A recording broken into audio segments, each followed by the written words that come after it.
From verse 26 of the book of Daniel to verse 27, there is what we call the prophetic gap.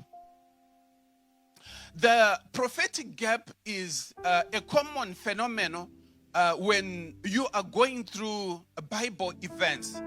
There are certain things that are being prophesied within a particular time, but before the fulfillment of something that has been prophesied, there exists what is called a prophetic gap. Now, let me give you an example what a prophetic gap is. If you read the book of Isaiah chapter 9 verse 6, this is one of the famous scripture that we quote, especially when we are moving towards Christmas or when we are moving towards Easter. This is what Isaiah says: "For unto us a child is born, for unto us a son is given."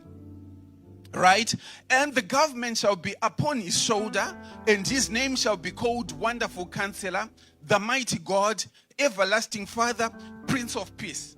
Right? That's Isaiah 9 verse 6. But if you are to look at that scripture, for unto us a child is born, that is referring to Jesus Christ. That scripture was fulfilled.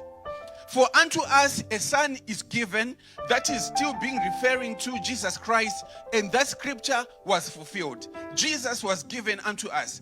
Jesus Christ was born, right? So scripture was being fulfilled. But then there is what we call a prophetic gap. "And the government shall be upon his shoulder." That part of the scripture is still yet to be fulfilled.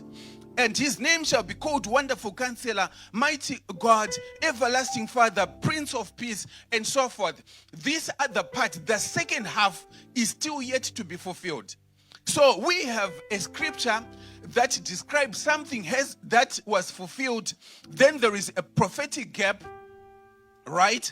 And right now, as we are standing on that prophetic gap.